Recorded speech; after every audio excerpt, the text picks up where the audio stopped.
اگر زمین و آسمان کی خلا کتنا ہے، کہاں تک ہے، اللہ اکبر. ہمارے سائنسدان تو ابھی تک خلا میں سر ٹکرا رہے ہیں. ہاں ہم وہاں پہنچ گئے، یہاں پہنچ گئے. ابھی پچھلے دنوں کسی نے میسیجیں بھی آئی، جی انڈیا والے پہنچ گئے، چاند پر پہنچ گئے. اب یہ کل پرسوں سے خبر ہے جی وہ خلا کے کسی حصے میں پہنچے، اس کو چاند سمجھ بیٹھے ہیں. ابھی تک چاند ان سے لاکھوں میل دور ہے، پہنچے بھی نہیں ہیں. اور پھر اللہ پاک فرماتے وَلَكُمْ فِي الْأَرْضِ مُسْتَقَرٌ. آدم علیہ السلام کو اللہ نے کیا فرمایا؟ اہبطوا، سب کے سب تم جاؤ، یعنی تم اور تمہارے اولاد زمین پر آباد ہو جاؤ. اور زمین پر آباد ہونے کے لیے ہم نے تمہارے لیے وہاں ہر چیز مہیا کر دیا. ہوا بھی موجود ہے، مفت میں ملے گا. پانی بھی موجود ہے، مفت میں ملے گا. کھانے پینے کی چیزیں تمہیں سورہ عبس و تولا میں اللہ نے ان نعمتوں کا اظہار فرمایا. ہر چیز جو تمہاری کھانے کی ہے، تمہاری ضرورت کی ہے، ہر چیز تمہیں ہم دیں گے اس دنیا میں جا کر. میری نعمتوں میں سے ہر چیز تمہیں ملے گا. لیکن یاد رکھو وَلَكُمْ فِي الْأَرْضِ مُسْتَقَرٌ.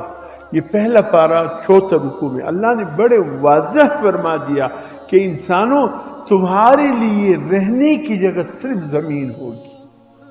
باقی خلا میں میری جتنے سیارے ہیں، ستارے ہیں، چاند، سورج، ستارے، مریخ، زمرد، عطارد، جو بھی ہے، ان میں کسی میں بھی زندگی کے آثار نہیں ہے.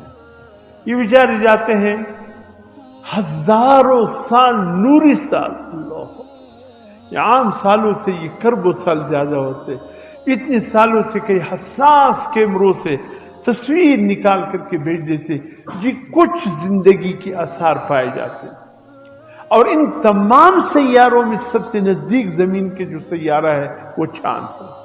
چاند سب سے نزدیک ہے، لیکن اتنی نزدیک سیارہ ہونے کے باوجود چاند پر زندگی کے آثار نہیں ہے. چاند پر زندگی کے آثار نہیں ہیں.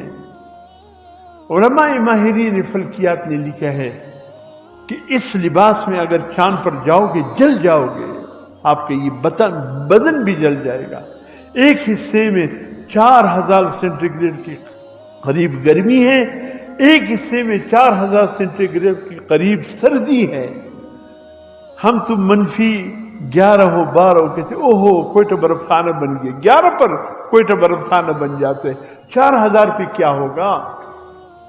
یہاں تو سبی جیک آباد والوں سے پوچھو کہ جب 50 پر تمہارا گرمی جون جولائی میں وہ درجہ پہنچ جاتے کیا حال ہوتے. اللہ کی قسم ایک دفعہ تبلیغی جماعت کراچی سے آئی تھی، پھر ان کے رشتہ دار آئے تھے، کہا کہ میرے پاس آئے تھے، کہا کہ صاحب یہ جل مکسی سے ڈاڈر کے اس علاقے میں ہماری کراچی کی جماعت جوان ہے، سب 1 سال کی جماعت کے لیے نکلے ہیں، تو اگر ان کی نصرت کے لیے جائے. میرے ساتھی مرحوم شہید مولانا نذیر احمد شہید رحمۃ اللہ علیہ بھی سے تو ہم لوگوں نے پروگرام بنایا کہ جماعت کی نصرت کے لیے جاتے ہیں. صدیقیہ مسجد سے راستہ لیے، انہوں نے کہا سی بی اور ڈاڈر کے بیچ میں اس خطے میں وہ جماعت موجود ہے. ہم یہاں سے روانہ ہو گئے، 5-6 ساتھی 2 گاڑیوں میں چلے گئے، کچھ کھانے پینے کی چیزیں لے گئے. ڈاڈر بازار کے آخری مسجد میں ہم نے اس جماعت کو پا لیا. تو وہاں ہم گئے، ان سے ملے، حال احوال کی، تو آپ یقین کیجئے کہ نوجوان تھے، ان کے بدن کے کال اتر گئے تھے. یعنی انہوں نے اپنے بدن کی جو حصے دکھائے جیسے برس کے بیمار نہیں ہوتے، بعین ہی برس کے بیمار کی طرف. میں نے کہا یہ کیسے بدن ہے؟ کہا جل مکسی کے علاقے میں ہم دعوت تبلیغ کی کام کر رہے تھے، اتنی شدت کی گرمی تھی کہ -52 پر پہنچ گیا تھا گرمی، ہمارے بدن کے کال اتر گئے. یعنی جب 52 پر کال اتر جاتے گرمی کی شدت میں، تو 4000 جب درجے ہوگا تو کیا حال ہوگا.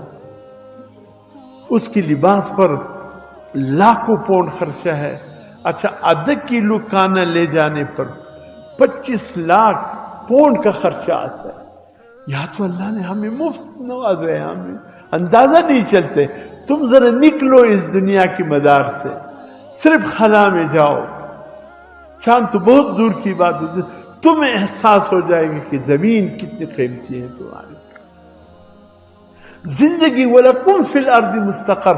اللہ فرماتے زندگی کے آثار صرف زمین پہ ہیں اور کسی سیارے ستارے میں کوئی کسی قسم کی زندگی کے آثار نہیں ہے.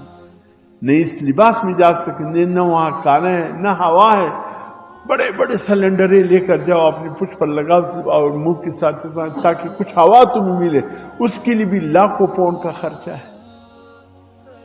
تو یہ سب ایسی ویسی باتیں. پتہ نہیں انڈیا والوں کا سیارہ کہاں اترے، خدا جانے. وہ کہہ رہے چاند پر اتر گئے، سوال ہی پیدا. ہاں رابطہ 3 دن تک منقطع ہو گیا. وہ بیچارہ کسی ہوا میں کسی پرندے کے جسم پر اترا ہوگا، وہ ہل گیا ہوگا تو مشین نے کام چھوڑ دیا ہوگا. ایسا آسان نہیں ہے.